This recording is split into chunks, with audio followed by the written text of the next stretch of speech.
Hey everyone, welcome.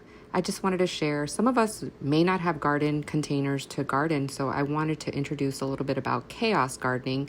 I have this corner in my garden where I put chicken wire to keep the chickens out of it, of course. They tend to eat my marigolds. And so I'm just going to go ahead and take some zinnia seeds and going to transplant some of those. So zinnia seeds, once they're ready to be pulled, they look dried up like this. And we just typically take the seeds and pull them out. So I'm going to show you how to do that here. You can take one little petal and you're going to see that at the end of the petal there's what looks like this triangular looking shape, and that is a zinnia seed.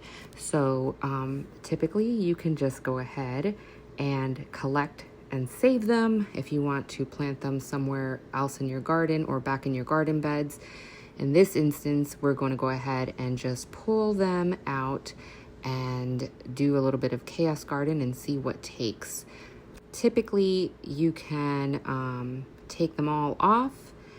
They last for a pretty good while. I usually keep them in a small little bag and just store them away for whenever I want to replant. So it's kind of nice. They do last for quite a bit, but obviously with seeds, like anything else, you want to make sure that you write the date on it so that you have viable seeds and they're not going to be like not working. I don't know that that's ever happened, but I'm assuming with other seeds we do that. So there's your collection of zinnia seeds, and we're just going to go ahead and sprinkle the garden bed there along with my marigolds, and we're going to see what happens. Here's another view of how I went ahead and sprinkled some of the zinnia seeds in there. So it's nothing fancy. It's literally just filling in the spots that there's nothing growing.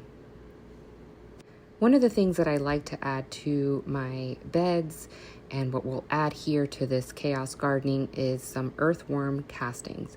This is going to help give the soil some nutrients when it rains, and as I collect water from my rain barrel, I'll go ahead and sprinkle this a little bit later on in the afternoon when the sun is not scorching hot, to kind of get those nutrients in the soil to help these seeds grow.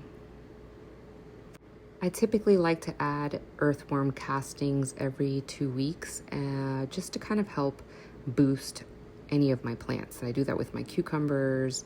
Anything that I'm growing, this stuff is amazing for that. So there you have it. This is our little area that we'll be planting zinnias. These are California zinnias, and they tend to grow really big, so it should fill up pretty nicely in here. I'll keep you guys posted and see how this does in the next few weeks.